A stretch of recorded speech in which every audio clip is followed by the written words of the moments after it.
stay a while and listen. Analyzing the quality of preclinical anti-aging research. There is room for improvement. December 17, 2025.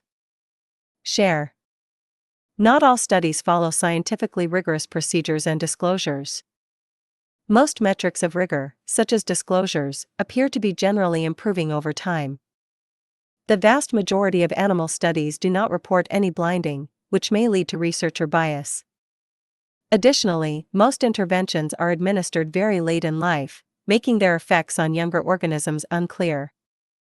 Researchers have investigated the reporting quality of preclinical studies' outcomes in anti-aging research. They analyzed how study quality changed over time, shortcomings in research, and the improvements that can be made in the future in order to yield as many valuable insights as possible. 1. The need for quality. Aging research has grown substantially, however, conducting human trials in the aging field is time-consuming and requires substantial resources. Therefore, initial testing is done in preclinical models, such as mice, worms, fruit flies, and other model animals, as many genes, molecular processes, and aging mechanisms are conserved between those animals and humans. 2. To increase the likelihood of translating results from animal models to humans, high-quality studies are essential. To assess the quality of preclinical studies in the anti-aging field, the researchers analyzed 667 studies published in peer-reviewed journals between 1948 and 2024, which included 720 experiments, from the DrugAge database. This is a curated database of preclinical experiments investigating the effects of interventions on aging and lifespan in non-human animals. The analyzed studies varied in the animal species they used, with a small fraction including more than one model organism. The researchers aimed to assess the quality of reporting, methodological rigor, the distribution of observed effect sizes, and the presence of biases in those studies. Assessing quality. The researchers assessed the studies using the Camarades collaborative approach to meta-analysis and review of animal data from experimental studies, SCORE.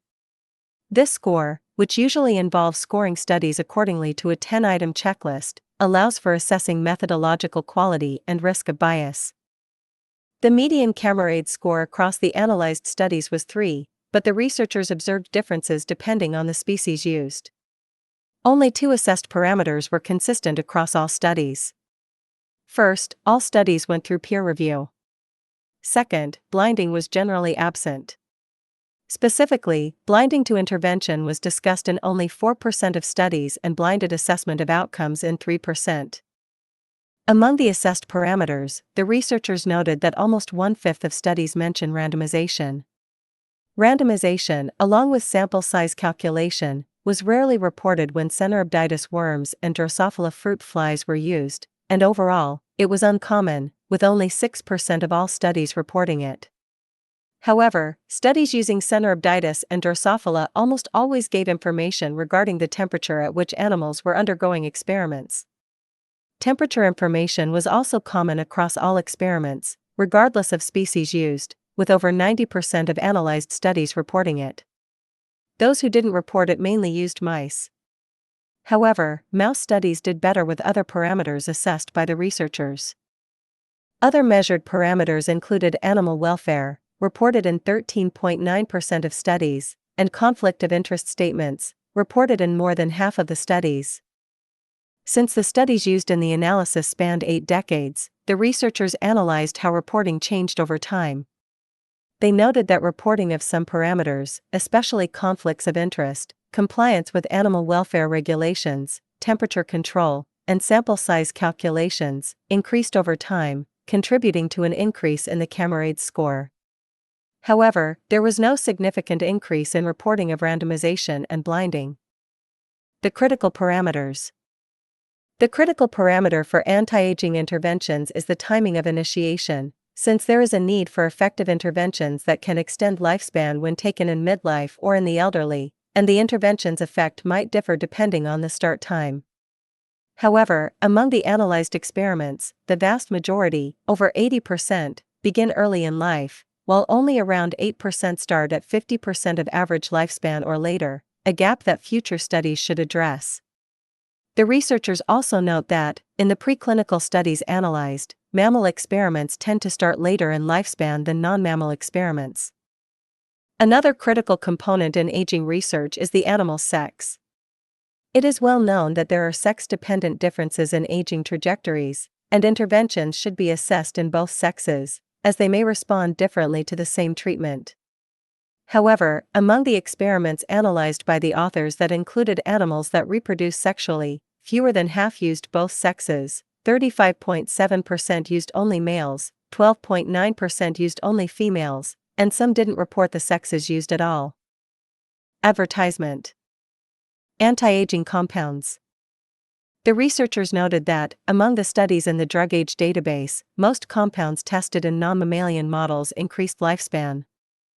Additionally, the researchers compared the results between the mammalian and non-mammalian models. They noted that of 35 compounds tested in both mammalian and non-mammalian models, 21 significantly increased lifespan in non-mammalian models, but only one-third of those also significantly increased mammalian lifespan: curcumin, spermidine, epithalamine, D-glucosamine, estradiol, SKQ, and taurine. At the same time, two showed inconsistent results when compared to non-mammalian models, decreasing mammalian lifespan: quercetin and butylated hydroxytoluene.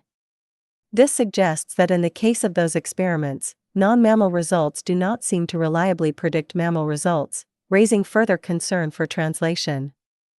The experiments in mammalian and non-mammalian models also differed in other parameters across compounds, including the median percentage increase in lifespan, which was smaller in mammalian models at 7.4% than in non-mammalian models at 17.5%.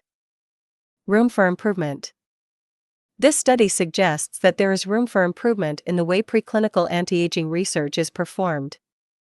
The researchers noted that important design features such as randomization, blinding of intervention, blinded assessment of outcome, compliance with animal welfare regulations, and sample size calculations were infrequently reported, despite evidence that the absence of such features can bias experimental results.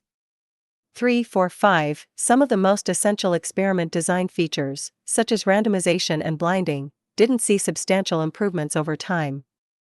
They conclude that, generally, most studies did not meet standard reporting guidelines for preclinical experiments.